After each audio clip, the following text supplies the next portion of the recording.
After watching Mr. Margolin yesterday, there's hope for Jamaica. I'm so proud to be a Jamaican. Know that there is hope for our country. Thank you. Isaiah Newell 525 on Instagram said, so how the JLP was saying PMP has no plans. Come save us at Mark Golden and Julian J. Robin. Never Solomon on Facebook said, Mark Golden beat and teach them yesterday. Michael Manley resurrected yesterday. There are two great leaders alive in today's world. Mia Motley in Barbados and Mark Golden of Jamaica. Can't wait for the election dates to be announced. There you have it. The people have spoken. In case you did not get to watch the budget debate, don't worry. We will break it down for you right here. We will share with you some key points provided by the leader of the opposition and the opposition spokesman for finance regarding the challenges facing the Jamaican people and our policy prescription to respond to those issues under the next PNP government. We will start the discussion by looking at our 5E strategy for growth. In his contribution, the opposition spokesman on finance laid down 4 E's that will underpin the strategy to achieve export-led growth: efficiency, education, energy, and the emerging industries. In his presentation, the leader of the opposition added another E to that strategy, which broadly underpins and is the foundation for this pillar that we want: ethics. And we'll start there. Opposition leader, why ethics and why we want it a part of the strategy? The country is underperforming partly because of the level of corruption in the society and the kind of behaviors that are exhibited on a daily basis, which tend to undermine individual productivity. We need to look back at who we are as a nation, who we are as individuals, put God in the center of our lives, and move from there by developing the kind of attitudes and the values that can make us productive as a people, caring for each other, respecting each other, behaving in a way that exhibits personal responsibility and awareness of our place in the society, our responsibilities to each other, and the direction that we want to go as a nation to achieve the greatness that we're capable of. And that we've just encapsulated all of that under the concept of ethics. And the plan is to have a process, a movement, led not by politicians, but by leaders in society who are seen to be independent-minded and have a strong reputation for moral uprightness, and for them to carry the ball to get everybody on board with this idea of moving Jamaica to a better place in terms of our moral compass and our approach to these kinds of issues, dealing with each other and dealing with the society as a whole. It seems nostalgic though. It seems as if we have been here before in the past where there was a concerted national consensus around the fact that we need to address the moral decay. And something was started under a PNP government under former Prime Minister P.J. Patterson. What happened to that? And is that something you are looking to revise? Well, when P.J. Patterson was Prime Minister, he had sought to roll out a values and attitudes program. Unfortunately, it got sacrificed on the altar of political tribalism. And that is why, looking back on it, I think the approach now has to be that we as politicians don't seek to lead this, but we support it and we engage in it and we give it our fullness of support. But it must be led by persons in the society who are not seen as being politically partisan, but are seen as being purely for Jamaica and for a more righteous Jamaica. And I believe the churches want to see this happen. I believe many civil society actors want to see this happen. And I believe most well-thinking Jamaicans recognize that this will put us on a much stronger footing as we tackle the difficult challenges of national development. All right, I think that this is a step in the right direction. Broadly, there has been huge support for addressing the moral decay. So I think that this should augur well for overall growth. So we're moving to next E, a big one: efficiency. Streamlining government processes to improve productivity and competitiveness. You spoke largely about that in your presentation, Julian. Tell the people why that is important and what the PNP plans to do in finer details to address efficiency in government. All right, so when you think of our economy, the government is the largest player in terms of its own expenditure. One of the issues that has impeded growth is that we have been unable to spend our capital budget for the last 3 financial years. For the last financial year, we underspent by $19 billion. Capital budget means roads, schools, hospitals, etc. When you spend the capital budget, you're injecting money in the economy, you're facilitating growth. So our inability, whether it be through an antiquated procurement process, whether it be through a very inefficient public investment management process, we are committed to fixing those things. It's really not acceptable in a scenario where your capital budget is relatively small in terms of your overall budget that you can't spend it. So, our opposition leader has already said he is going to lead the effort in when there are obstacles in dealing with the red tape, in determining what needs to be amended, changed in terms of legislation, but also in terms of government's own processes to ensure that large-scale projects can go through. One of the big issues we have when you have projects which cut across ministries, agencies, and departments, they don't necessarily have an owner. The Prime Minister has to step in there. And our opposition leader has said that when he becomes Prime Minister, he will lead that effort.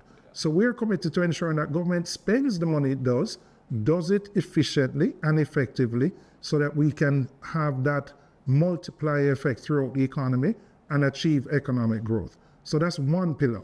But we also spoke about how we can incentivize businesses. We want businesses to be the backbone of our growth. And when we look at our businesses, our micro, small, and medium-sized enterprises are the foundation of that growth. We're saying we're going to give them incentives. For the first 3 years of the operation, we're going to waive corporate income tax. Now, why are we doing this? Many MSMEs stay outside the formal system to avoid paying tax. We want them to come into the formal system. But we're saying go there, grow your business, sell your services, sell your goods, and you don't have to worry about corporate income tax for the first 3 years.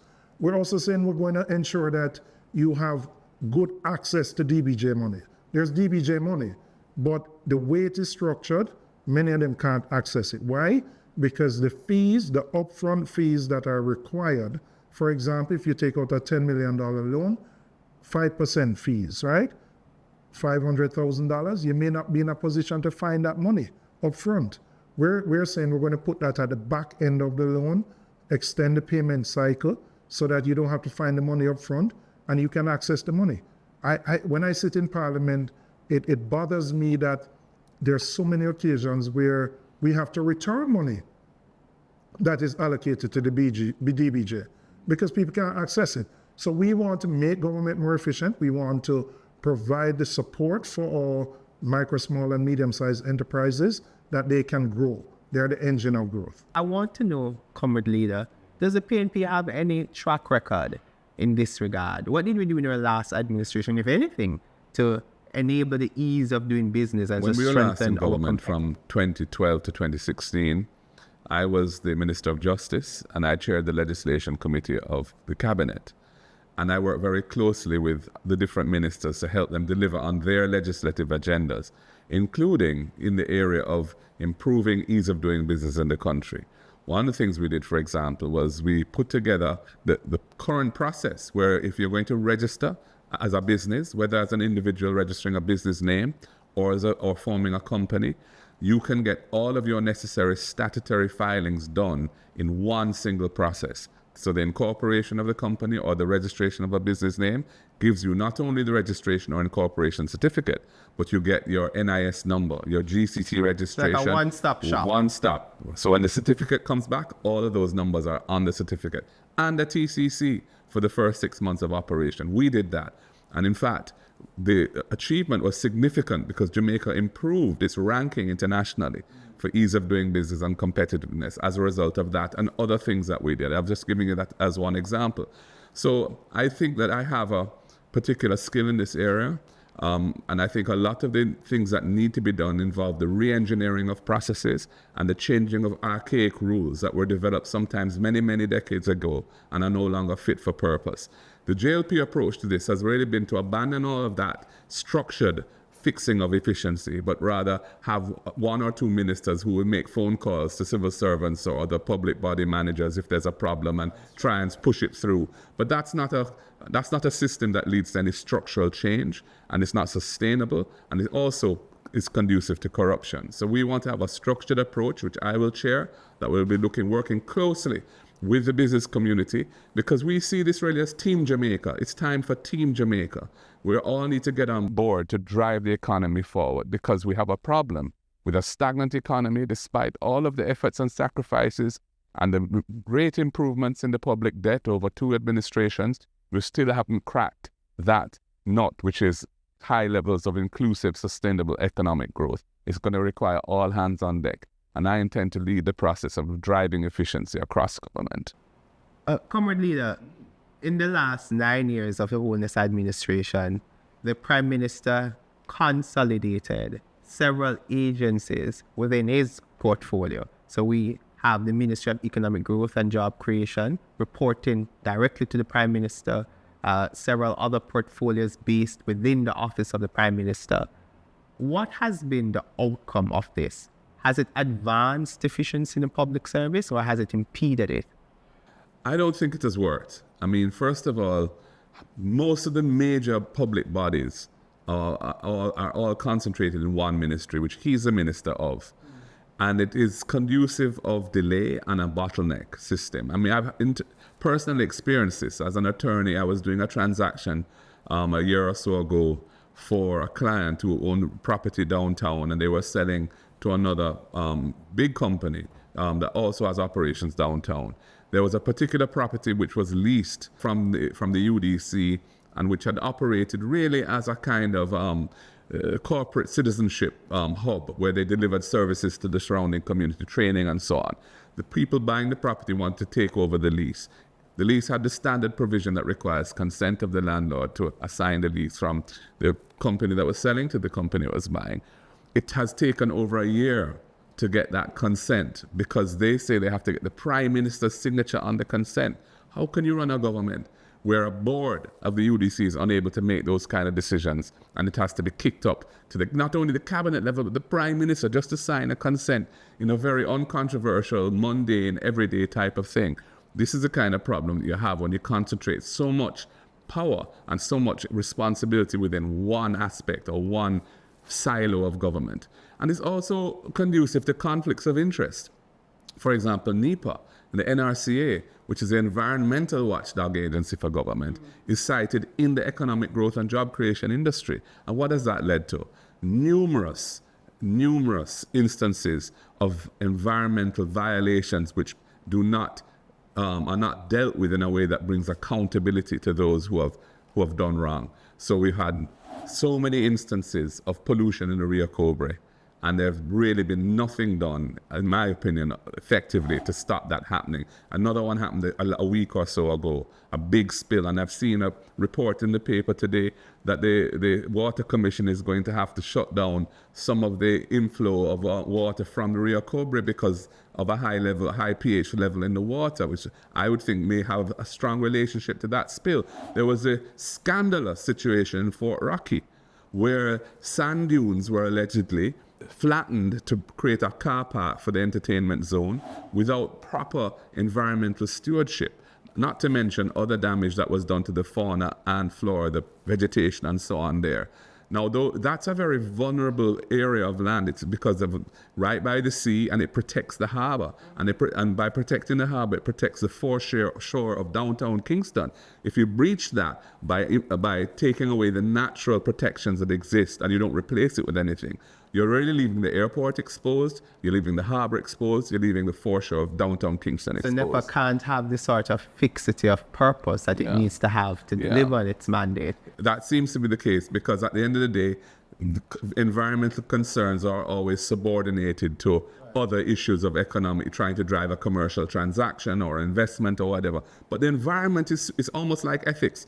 The environment is supremely important because the sustainability of a life on Earth depends on proper environmental stewardship. So you can't have a short-sighted approach when it comes to environmental issues. You must have that balance. Before we move on, though, he has pivoted, the Prime Minister has pivoted to announcing a new portfolio, the efficiency portfolio, based again within his office. What do you make of that? I think that was a response to some of what we've been saying to the business community about this issue and the role that I intend to play.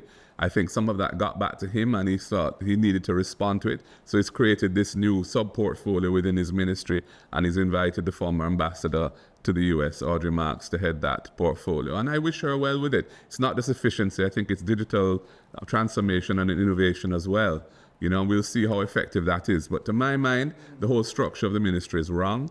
And I don't think that the skill sets that are required to really focus on the re-engineering of processes and rules, which are often legally drafted instruments. You need somebody who has a facility for dealing with that. Because at the end of the day, the bureaucracy is a rule-based system. And people are not going to move out of their comfort zone of applying the rules because the rules don't make sense, because they can be censored for that. So you have to fix those things. And it requires an attention to detail to be able to do that. If it's one thing the PNP has championed since its existence, is education. In 1957, Norman Manley introduced the Common Entrance Exam. And in 1975, Michael Manley repealed the Bastard Act, allowing many more children to gain greater access to education in schools. I noticed that it was a consistent theme in the presentation from Julian and you about education. But the administration says it has been doing something. Why is what it's doing not good? And what's the PNP's alternative to that, Julian? I think the first thing we have to accept is that the education system, as it is structured, is failing us as a society. It may be a strong term, but I would classify it as an apartheid type system. We have a number of very good schools where children do very well. From PEP, they go in, they get very good results. But if you look at all the studies, whether it's the current Patterson report, if it's the Ray Davis report from 20 years ago, anything anecdotal, we have too many students who leave after 10 years of formal education, leave high school illiterate, innumerate, and without the skills to function properly. That's just a fact. But they're creating the pathways after. Yeah. So keeping students in school for 2 additional years when they don't have the basic skills doesn't solve the problem. You have to get to the root of the problem. If you want a manifestation of that problem, when you hear employers are saying we need to import labor, right? Yes, we have low unemployment, but we still have thousands of Jamaicans who are outside the formal workforce. Hundreds of thousands. Hundreds of thousands. It means that the education system is not delivering the quality and the type of skills needed to grow the economy.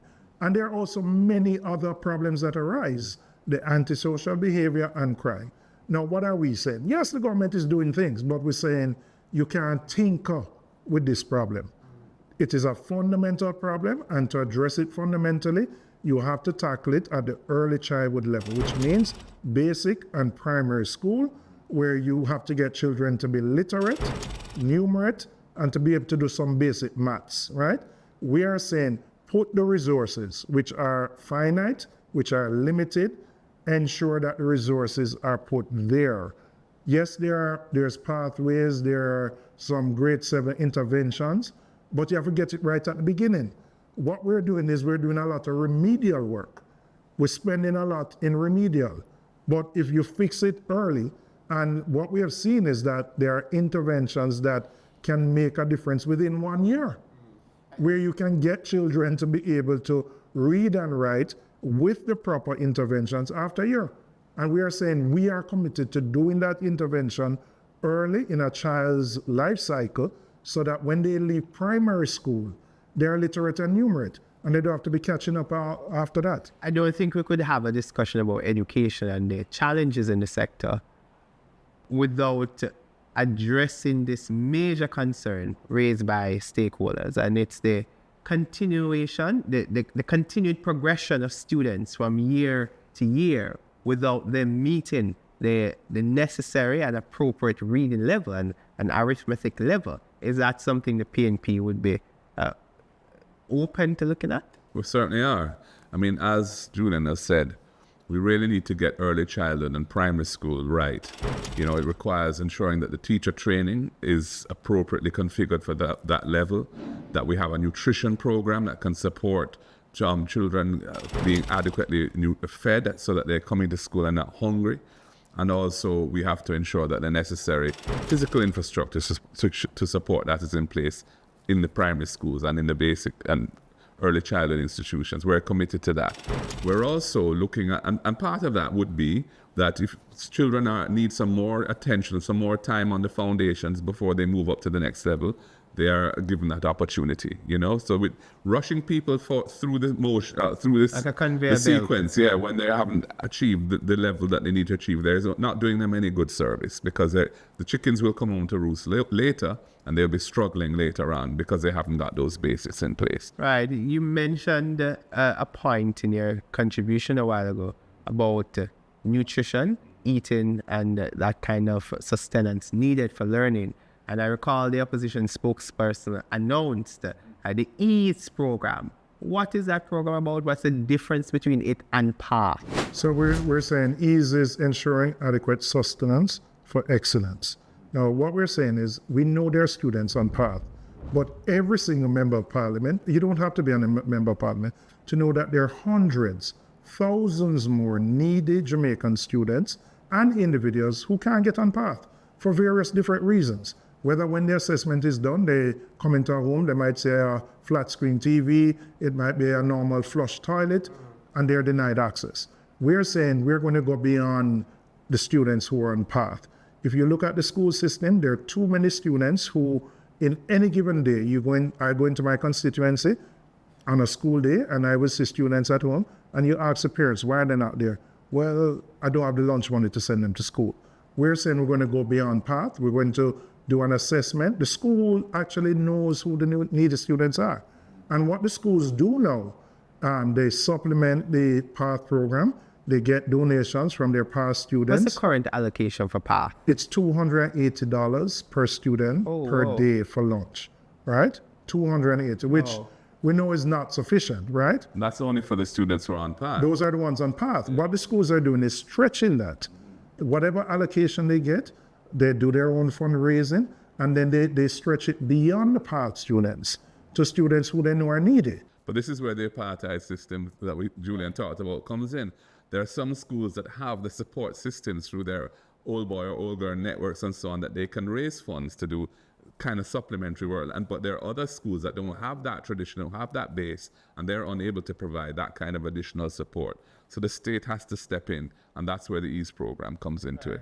And it's not just about nutrition and that kind of sustenance. It's also about getting the students to school, transportation, and that is a core challenge for many parents, particularly in the rural areas.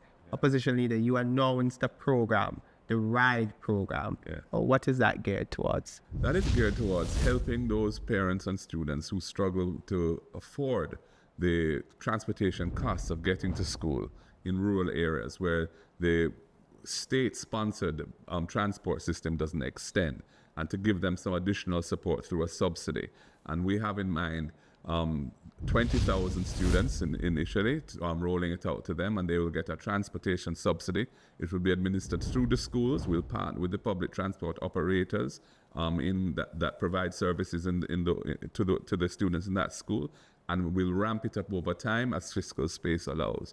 And this is very important because, you know, it's a very heavy burden, and what we have is a high level of absenteeism as a result. And, you know, if you miss one day of school every week, you're missing 20% of your education. If you miss 2 days of school every week, you're missing 40%.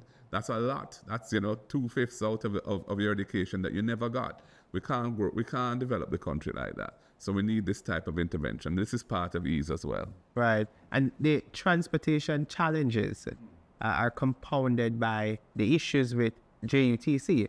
Julian, you spoke very passionately about that. I think I saw a video of you making the rounds. I feel very strongly about it. So you can say so what? You can say so what? And you know why you can say so what? Because the people who use JUTC are the most marginalized in our society from the lowest socioeconomic grouping. JUTC carried 62 million passengers in 2016. In 2025, it carried 18 million. That's under 30% of what it did 9 years ago. It's not that people have gone anywhere, right? The people still need public transportation. Now they may be taking coasters, they may be taking taxis. What does that do? It's an increased cost. It gets them to school and work. It takes them longer. You have people who live in Portmore and Spanish Town who on average taking them 3 hours to get into Kingston. Imagine somebody, a student who has to wake up at 4 in the morning and you don't get to school till 7:38. 3 hours. You're tired, you're haggled, you can't learn properly. Somebody who gets to work can't be productive. And then the same thing in the afternoon, because the government has not invested in the fleet of JUTC. But what is worse, the JUTC's operating costs are as high today as they were 9 years ago, meaning their staff costs are as high, their spare parts costs are as high. And Even then they with were the saying, so reduction what? of passengers being Even carried. though they are carrying less than 30% of the capacity, they are spending as much on salaries and wages, on spare parts, all of those things. The place just mismanaged.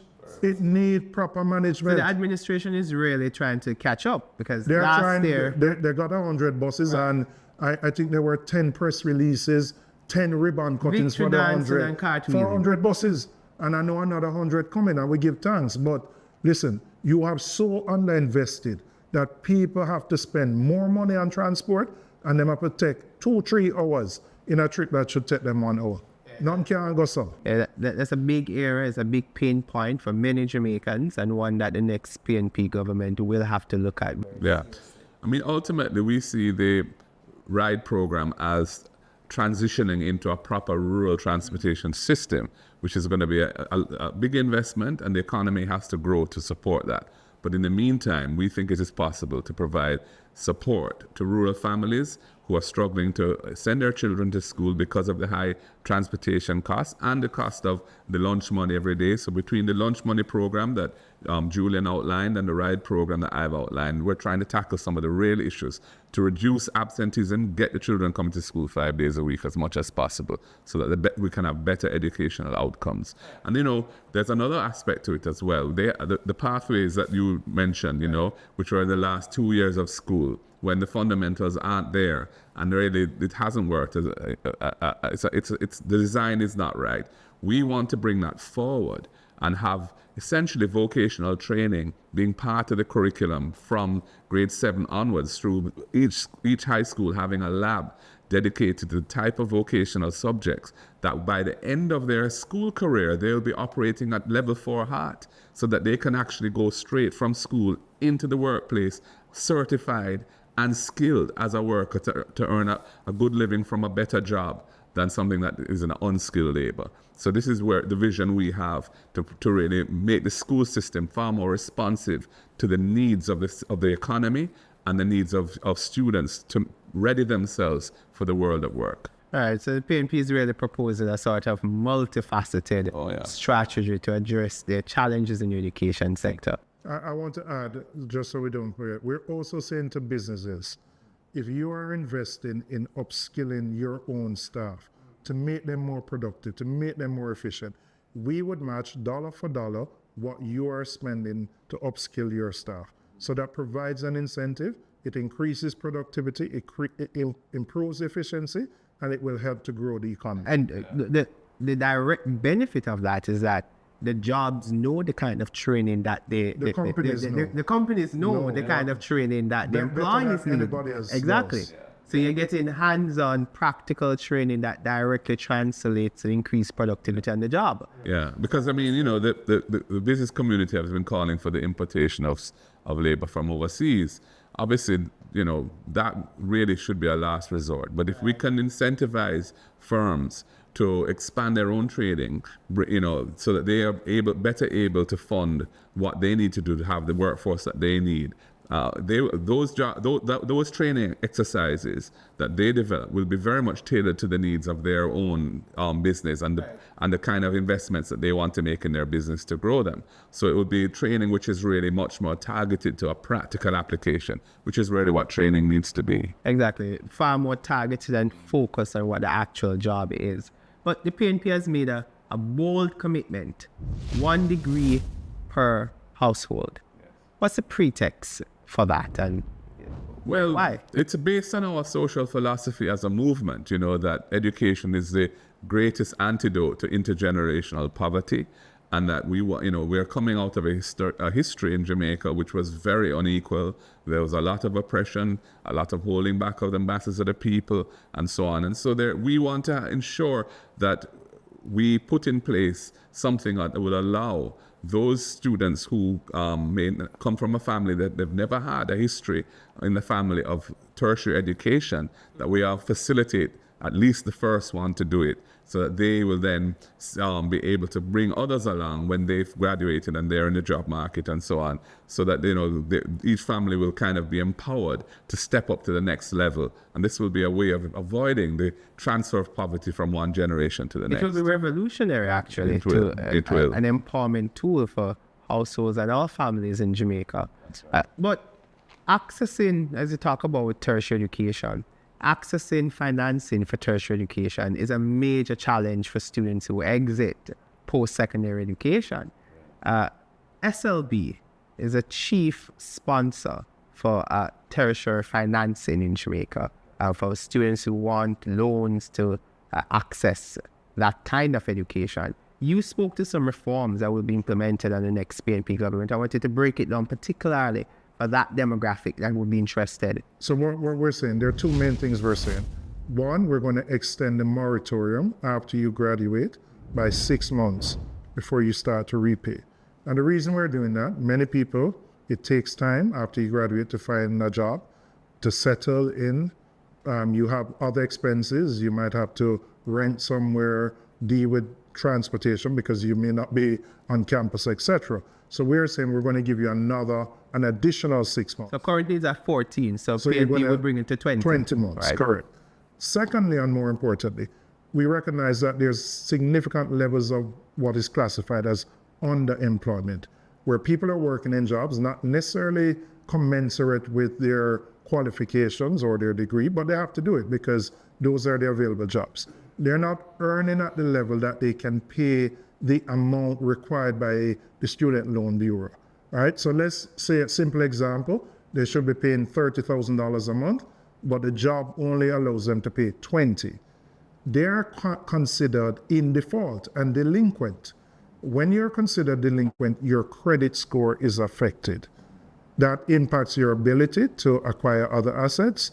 If you go to the bank for a loan, you're going to get a higher premium, a higher interest rate. If you're trying to buy a house, it affects your credit score. We're saying we are going to formalize your ability to renegotiate the loan consistent with your ability to pay based on your income levels, so that you're not considered to be delinquent or in default. So when you say formalize, explain it a bit. Can anyone walk in and say, I can't pay this amount, so, No, what happens, you do have individuals who do that. We're saying to you now, we're going to put in place a system. You obviously have to come with proof of your income, whether you're self-employed or if you get a salary. And let's say your income is $100,000 a month, and there are general, ratios about how much you can pay back in terms of loans.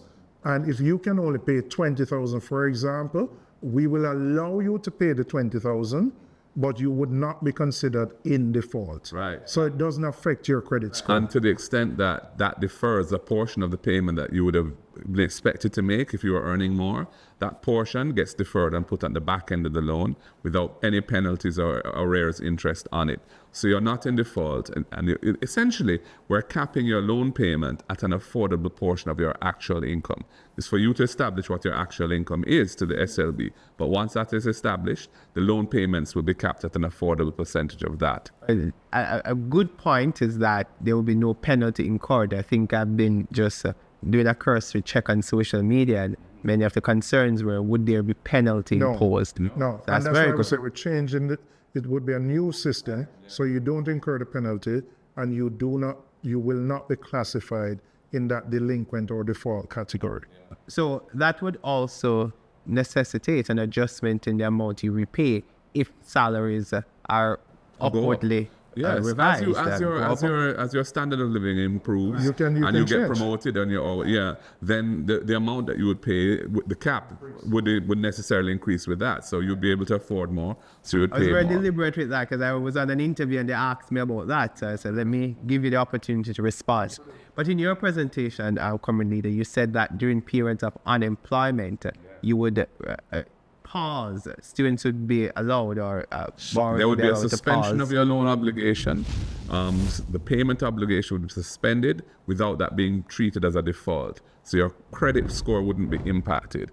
And for the duration of your unemployment, that would be you wouldn't have to be servicing those payments again, would be attacked onto the back end of the loan. So in other words, what we're trying to do is to take the risk, the market risk of the job market off of the student and let the state bear it. We want to encourage our students to finance their education, get skilled, help to grow the country, help to push national development. Right now, a lot of students are hesitant because the strictness of the loan terms and the way in which the credit management function is rolled out, it puts them at some amount of unease. And we want to say, no, the thing will be designed in a way that as long as you are doing the best you can, you will be able to service your debts, and if you have to go through a period where things are not going well and you're not out of a job, we won't penalize you for that period. Obviously, if it's for an extended period, we're going to be looking at that very carefully. But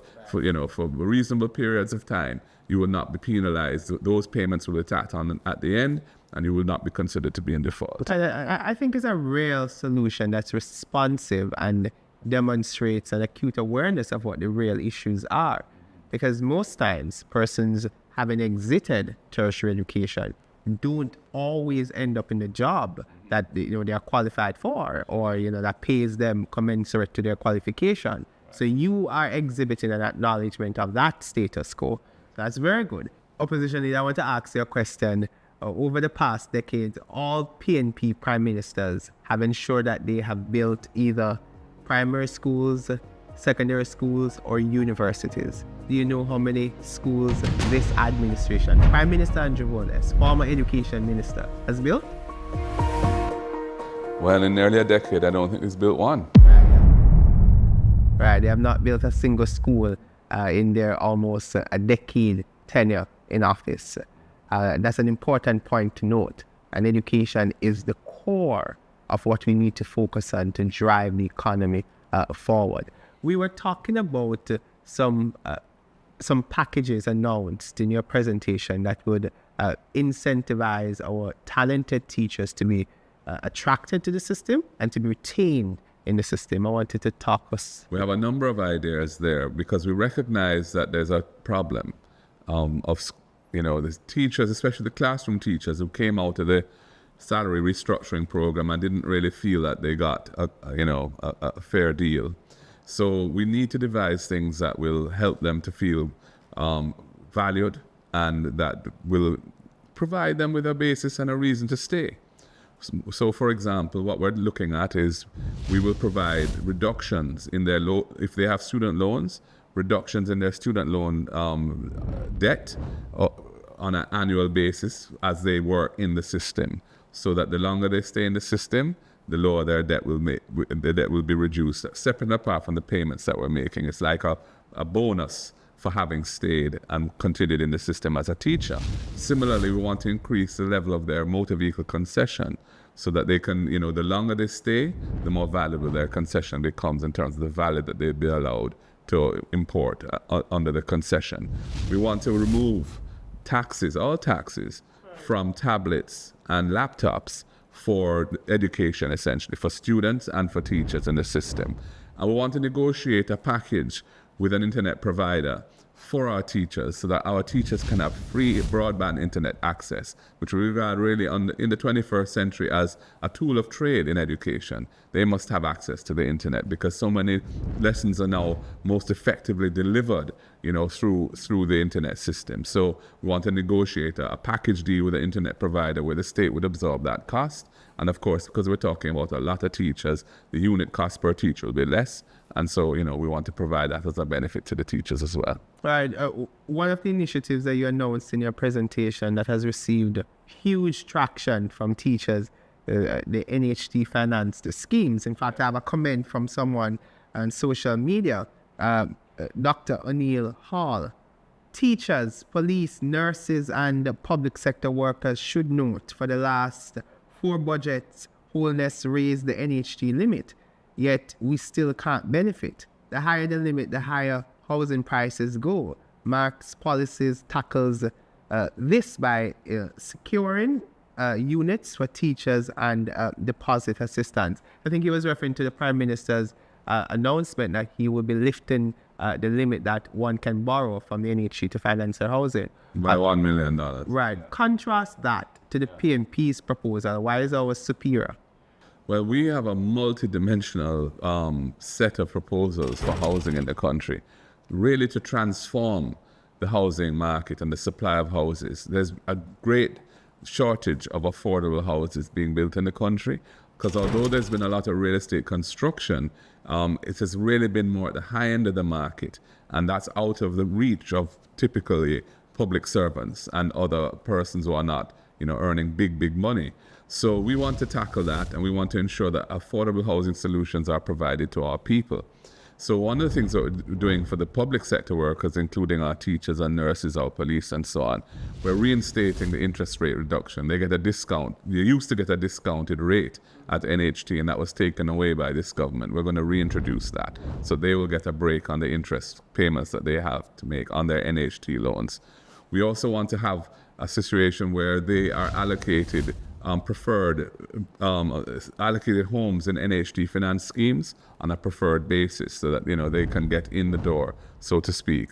And then for the younger persons who are seeking to buy their first homes, who, as long as they've been contributors for at least 2 years. And into the young NHT. owners a deposit fund. Yeah, the deposit 1 billion. fund for 35 years and under. We will provide a grant out of NHT, a $1 billion facility within NHT's resources, as being earmarked for this, of $500,000 for towards a deposit on the on a home, a new home, because a lot of buyers, and this is not limit. This is generally available. We're going to make this available to all first-time buyers, public servants, and others, where they can get that benefit. You also announced the rent-to-own initiative. What is that? How would it work?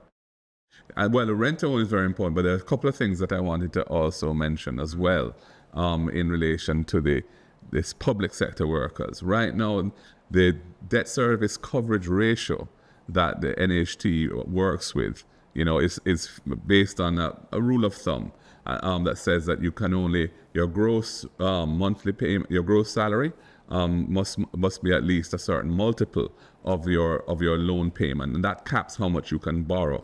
For public servants who want to make that a little more flexible so that they can have a more accommodating debt service coverage ratio so they can borrow a bigger amount. Currently, the ratio is at 33.8%. I think you said you want to bring that to 40%. There you go. Yeah. Right.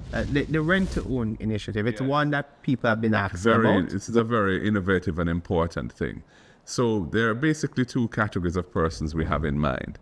First of all, there are those who are informally employed.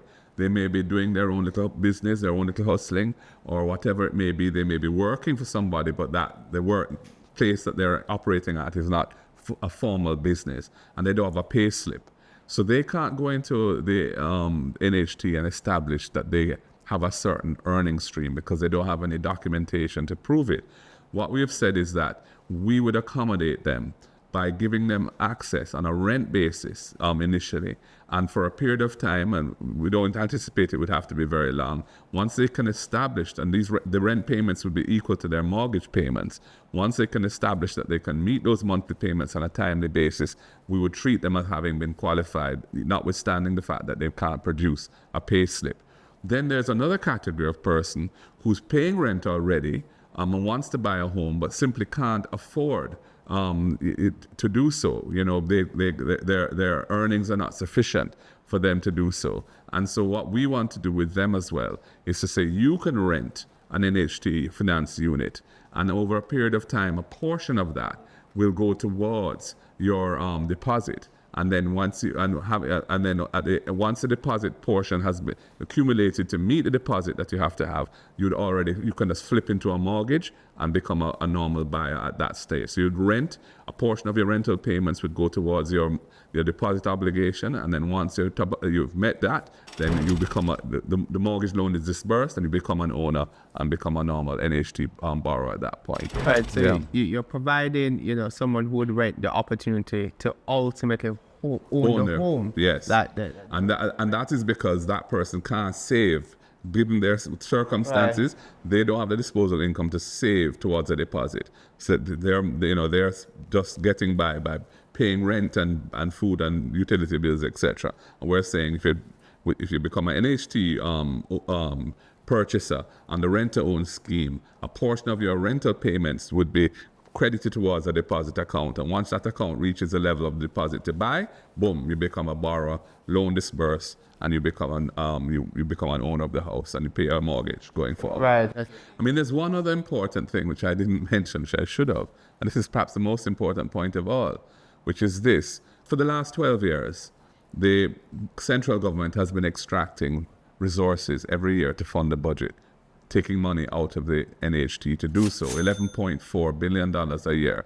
And this has really impacted the financial strength of the NHT and their ability to pursue their mandate of delivering housing for ordinary Jamaican people.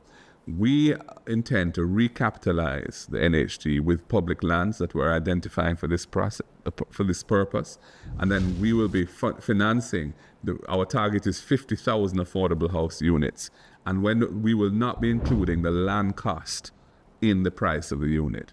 So the unit will just be the construction and infrastructure costs, but not any value attached to the land. So when somebody buys an affordable unit under this program, they will immediately have equity because they will be getting the land portion for free, and it's going to reduce the price of the house for them as well.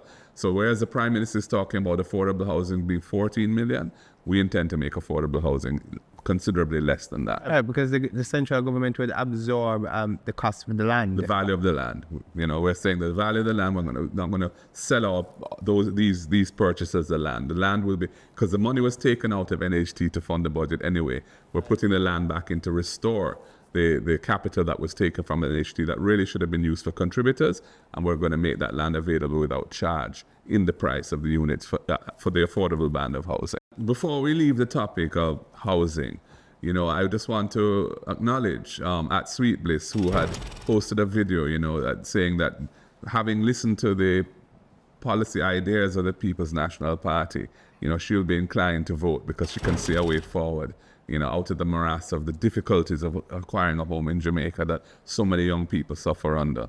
We've been giving a lot of thought to people like Sweet Bliss and how we can make the system work for them. And I'm glad that she's felt, that is resonating with her. Right. If we can tackle and fix the housing challenges, we'll be doing a lot for many Jamaicans, especially young Jamaicans. I know for sure that particular initiative will allow many Jamaicans to realize their dream of home ownership.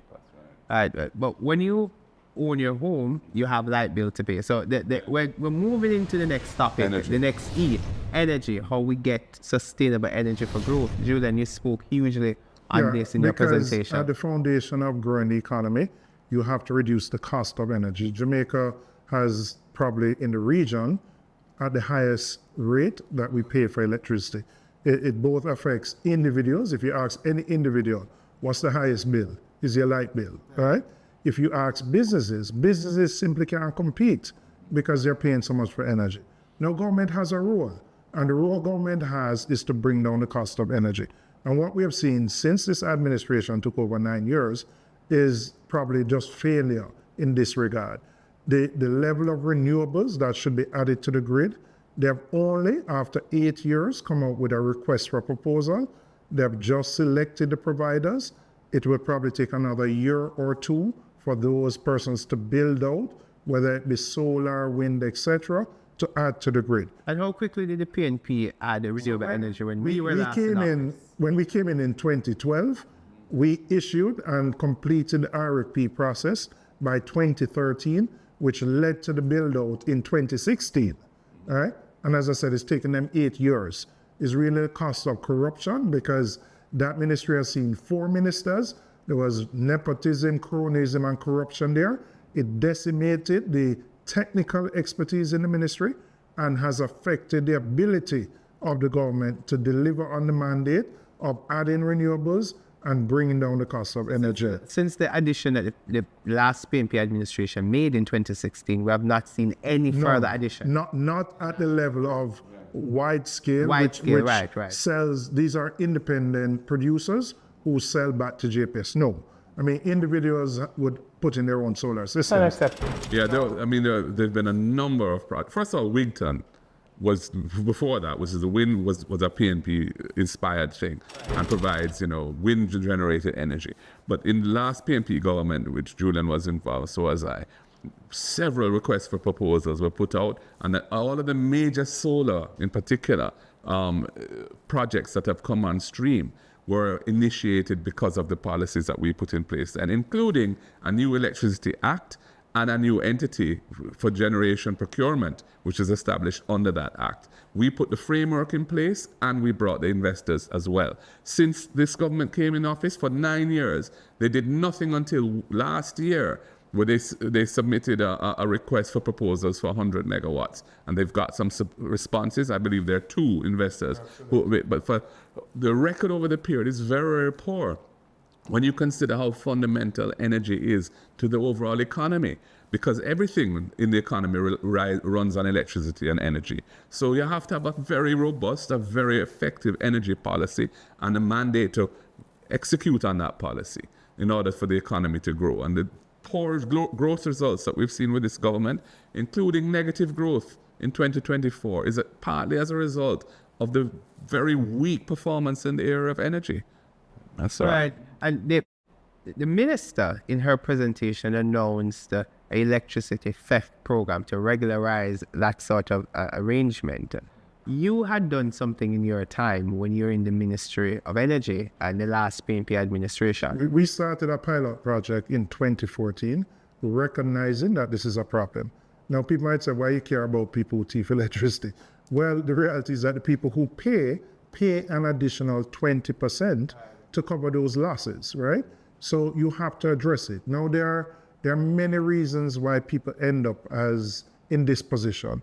The cost to wire a house so that it can be passed by the government electrical inspector so that you can get legal electricity is prohibitively expensive.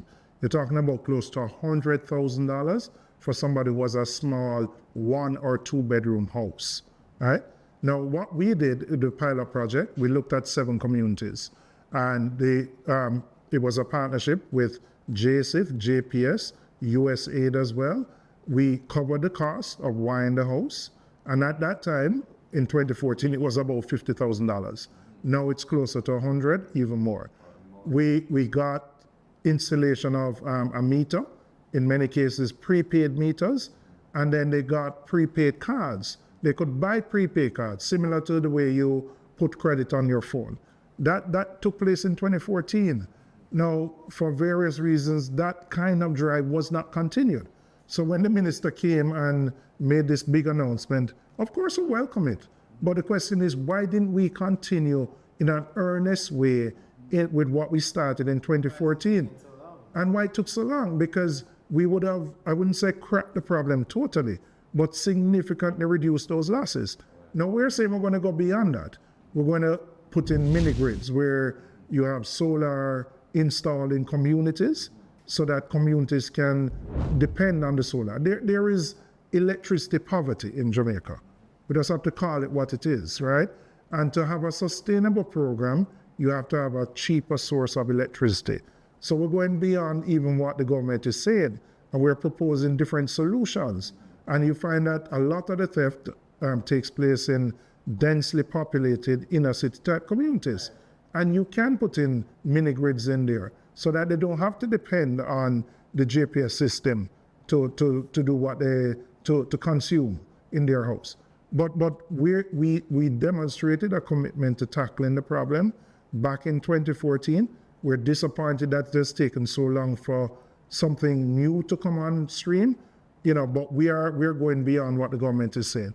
Because if you don't tackle the theft, you can't deal with that 20%, which is added to everybody's bill to cover those losses. Yeah, so there's a strong social dimension to this because, households who are unable to currently and are not paying for electricity but are using it, they're exposed to serious legal risks because they can be prosecuted for that, and also risks of fire. And in the communities that we're talking about, there are high levels of fire. Many fires and many of them are caused because of the irregular wiring and what have you, the throw-ups and those things. So we really want to tackle that, but we are very conscious of the need to ensure that there's an affordable solution to this. So regularizing is one thing, and the program that the government has announced with $1 billion will just scratch the surface really, because it's going to be limited to 20,000 households, and we know that there's about a 300,000 gap of households who are currently out there and are not lawful customers of JPS, and that. So there's a much bigger situation to be addressed. But we want to not only help with the regularizing, but we also want to help with the solarizing of those homes so that they can reduce their costs of use of electricity and make it more affordable for them. And then they, over time, can save and put in batteries and that kind of thing and really reduce their consumption significantly. And then the whole question of microgrids is part of it as well, which has been used in other countries like Bangladesh and others, where you can connect and the solar panels that are being laid out in the community can be interconnected and can actually sell surplus power to the grid and get back and so on, and it helps further manage their overall electricity costs. So they're really thinking about how we can make electricity lawfully accessible to people, but affordable as well. Right. Regarding reducing the cost of electricity for the average household, the Prime Minister announced, I think he did that from his conference last year, the GLP conference. I think he reiterated it in his budget presentation that they will be reducing the GCT applicable on the average household's light bill. Will that go a far way in helping Jamaicans? Well, put it this way, we're glad for any reduction of any cost on people. So, we're not going to hit out against it. But the truth is that the imposition of GCT on households, on residential electricity, was done by the JLP as part of paying for this one fund. Remember when they won the election? The 1.5. The 1.5 promise, which they said wouldn't cost anything, and they were going to fund it out of eliminating waste and finding efficiencies, which was all a load of rubbish. They ended up putting new taxes on people, $32 billion over 2 years to pay for that 1.5. And one of the taxes that they put was a GCT on electricity. Now, we're glad that that rate is going to be reduced from 15 to 7%, bearing in mind that the first 150 kilowatt usage per month is exempt. They're going to have to put in a rebate system so that those people are not worse off, because currently, if you were on the first 150 kilowatt hours of consumption, you weren't paying any GCT. Now you're going to be paying 7%. So to equalize that, there's going to have to be some subsidy pass through, and that's what they're talking about, this rebate idea. We're not objecting to that, but it's just, I just wanted to make the point that this is something which has really been necessitated as a result of something that they did back in 2010. Right, I think that was an important point I wanted you to make to the Jamaican people. So there's no circumventing dealing with the cost of energy if we want to achieve higher sustainable levels of growth. How we plan to bring it down. So the JPS license expires in 2027. The government has to signal the intention to renegotiate it. There are things we want to do. We want to democratize the grid. We wanted to ensure that when cheaper sources of energy come into JPS, that the consumers benefit from that, right? So you have a more transparent pricing mechanism. We want to increase what people get from net billing. So if you generate your own electricity right now through solar or wind, and you sell back to the grid, the rate that is offered is not attractive to incentivize people to go the renewables route.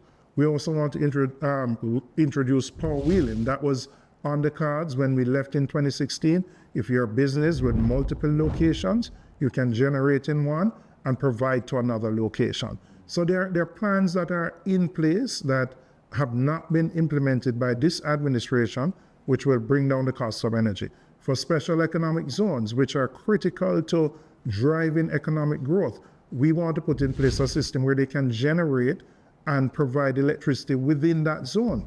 Because companies are not going to come to Jamaica when you're at 40 US cents per kilowatt hour. And your economy Will not be competitive. Cannot be competitive when Trinidad is at 6 or 8 cents. Down We're where at pays 40 Sigmund, something. we're 40 US cents per kilowatt hour. Yeah.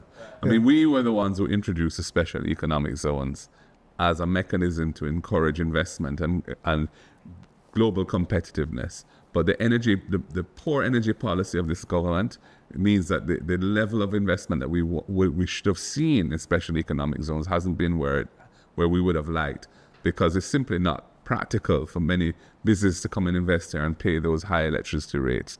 So one of the things, apart from encouraging renewables and being much more proactive around getting investment at that level to bring down costs across the board and solving the problem of the theft and what have you, we're also looking to make the SEZs more competitive and attractive by allowing power to be sold within the SEZ at a rate determined by whoever's producing it there. But presently they can't do that because it would infringe the JPS license. But with the renegotiation of the license, that's something that we would want to make sure is allowed so that the SEZs can benefit from lower cost of energy. Right, these are all initiatives that we have to, with the focus, implement to bring down the cost of energy, to make our economy more competitive.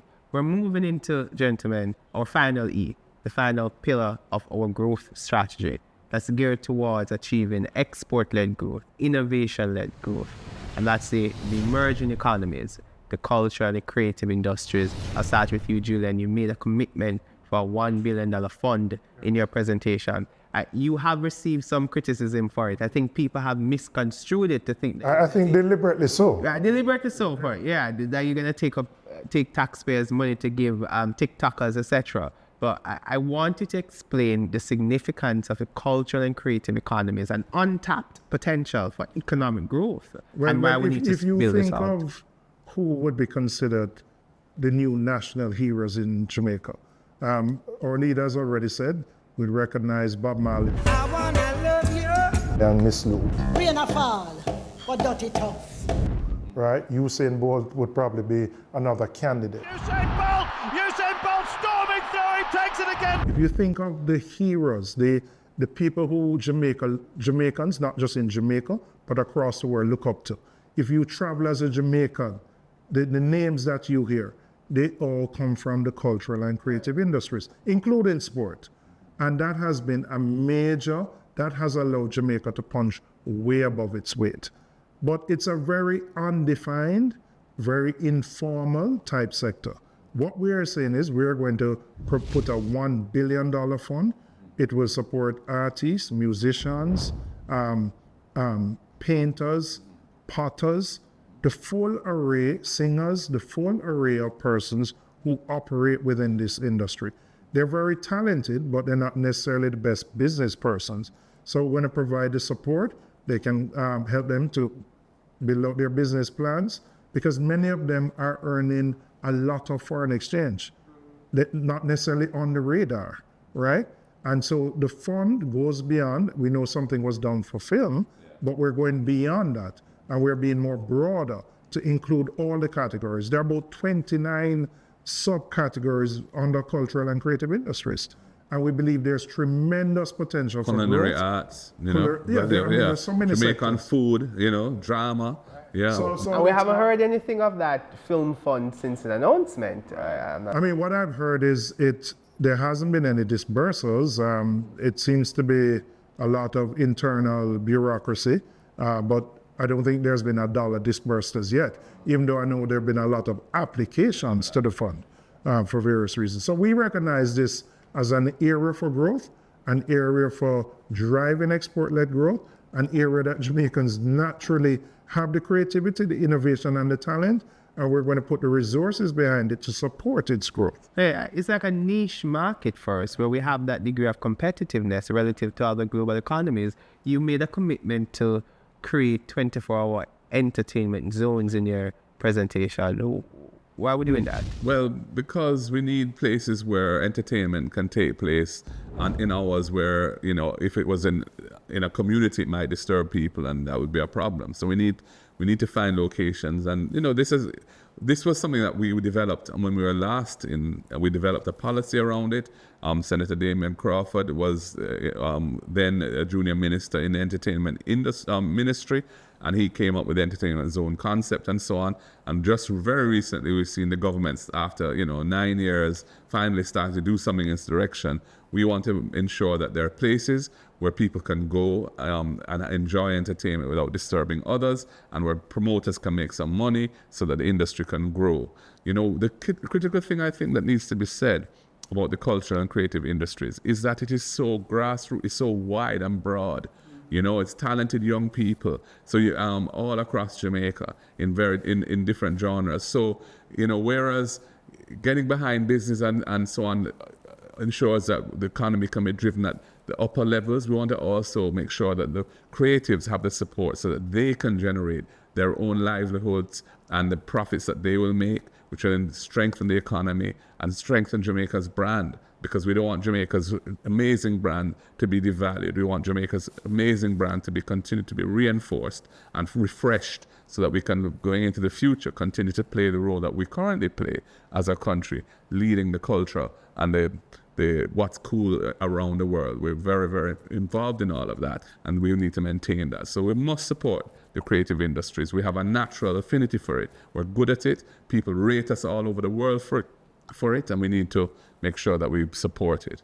All right, so it's about leveraging our cultural heritage to get that kind of growth potential out, to add to export-led growth. You made a commitment in that regard to honoring cultural icons, Bob Marley and Louise Bennett, as national heroes. People have been asking, is this necessary? Why should we do it?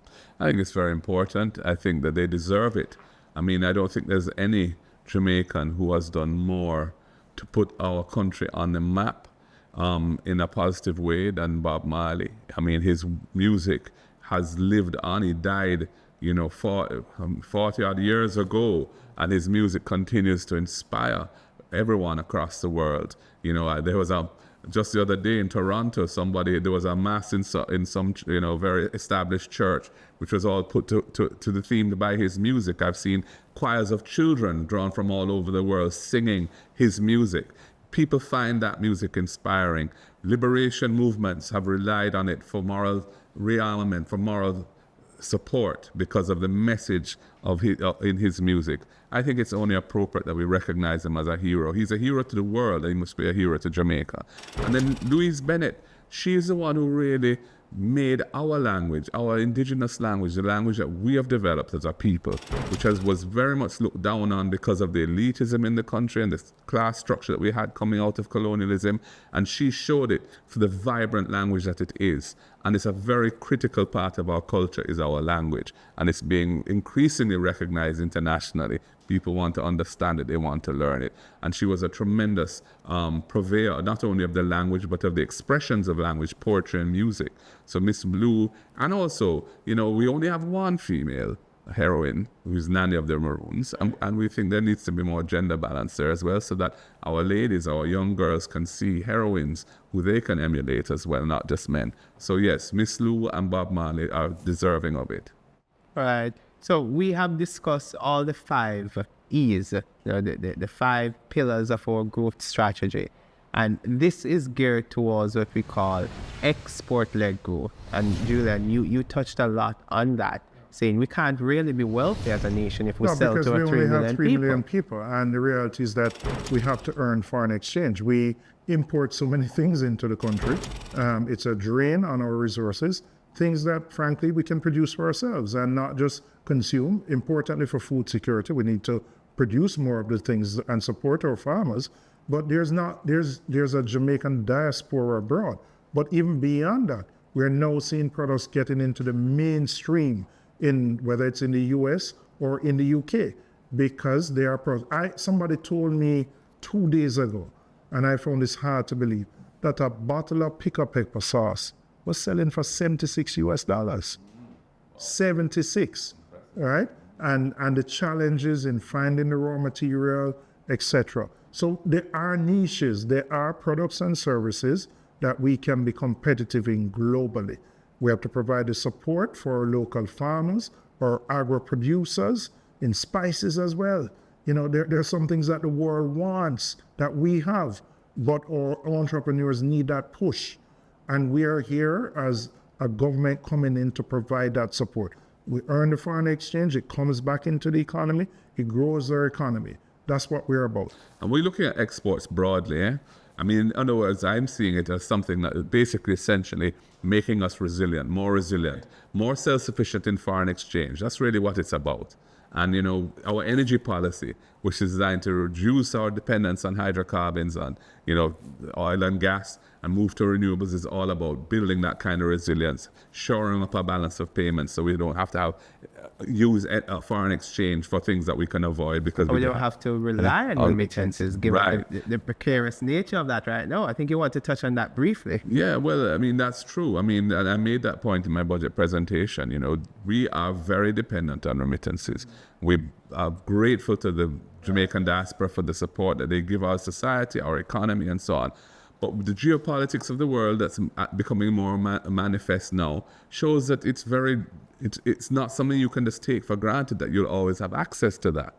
And also, as generations pass and the new generations come on stream, depending on the level of migration, you might find that the family connections are not as strong in future generations as they are now, and the flows aren't as strong either coming back. So we need to move away from a dependence on remittances to a dependence on other sources that will be able to sustain us going forward. So the cultural and creative industries is one. Saving our energy costs through using renewables is another. And supporting agriculture, export-led agriculture, is another critical element of that as well. Right, we have certainly discussed a lot. In this part, we could not have discussed everything from the presentations that you delivered in the budget debate. So we will have another part to this, our People's Parliament, where we'll look at some of the proposals to many of the other issues that are facing Jamaican people.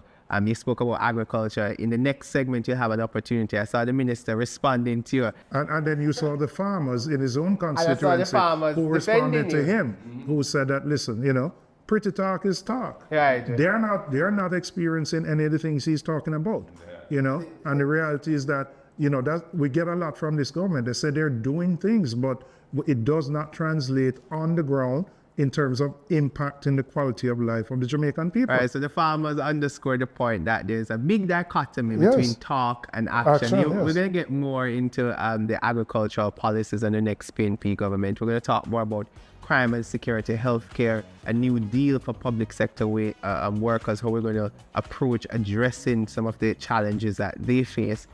But that is it for this part of our People's Parliament. It was a pleasure to have you watch us, and it was a pleasure to have our leader of the opposition and party president, Mr. Mark Golding, and our opposition spokesperson for finance. I am Cleveland Tomlinson. Thank you for joining us. Thank you, Cleveland. Thank you. Thanks for watching part 1 of our People's Parliament, the 2025 Budget Edition. Remember, we have part 2 coming soon, so stay tuned.